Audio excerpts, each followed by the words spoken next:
The last voicemail my daughter ever left me was 11 seconds long, and I didn't listen to it for 2 years. Her name was June. She was 23, finishing nursing school in Ohio while I stayed back in Pennsylvania, running the same hardware store my father ran before me. We talked every Sunday. That was our ritual. Sunday, 7 o'clock, her voice coming through the phone while I sat in the same kitchen chair her mother used to sit in before the cancer took her. The Thursday she called, I was doing inventory. I saw her name light up the screen and I thought, it's not Sunday, Junebug, and I let it ring out. I figured she'd butt-dialed me or she wanted to ask about her car again. I told myself I'd call her back after I finished counting paint cans. The accident happened 40 minutes later. A truck driver fell asleep on Route 30. That's the whole story of how I lost her. A man closed his eyes, and my daughter never opened hers again. At the hospital, they gave me a plastic bag with her things. Her phone was in it, cracked but working. And on my own phone, sitting there like a lit candle, was the voicemail notification. 11 seconds. Received 6:14 p.m. I couldn't play it. God help me. I tried 100 times. I'd sit in that kitchen chair with my thumb over the button, and my whole body would just lock up. Because whatever was in those 11 seconds, it was the last of her. Once I heard it, there would never be anything new from my daughter again. As long as I didn't press play, June still had one more thing to say to me. I know how that sounds. Grief makes its own kind of logic. 2 years I carried it. I switched phones and paid a kid at the shop $50 to make sure the voicemail transferred over. I paid to preserve a thing I couldn't face. Then last spring, a young woman came into the store asking for a job. Her name tag from her old job was still clipped to her bag,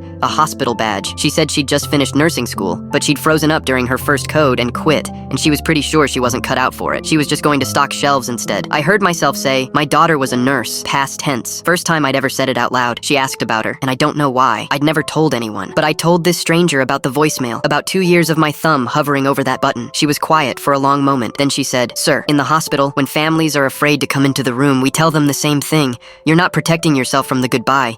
You're just having it every day instead of once. I hired her on the spot, and that night, I sat in the kitchen chair, and I pressed play. 11 seconds. Her voice, bright and ordinary and alive. Hey dad, it's not Sunday, I know. I just passed my last exam and you were the first person I wanted to tell. Okay, call me back. Love you. That was it. That was the whole message. No sign, no prophecy, just my girl, happy, thinking of me first. I listened to it 400 times that night. I know because I counted, the way I count paint cans, because counting is what I do when the world is too big. The young woman, Dana, she went back and finished her hospital placement in the fall. She said if I could press play, she could walk back into a code room. She works trauma now. Same hospital where they brought June. She calls me every Sunday at 7. It's not the same. It's not supposed to be. But here's what I know now, and what I tell any parent who lets a call ring out because it isn't Sunday. The message was never the last of her. She's in the counting and the kitchen chair and a nurse in Ohio who didn't quit. The 11 seconds weren't a door closing. They were her, one more time telling me she passed, and me, 2 years late, finally calling her back the only way I could, by living like her voicemail deserved an answer.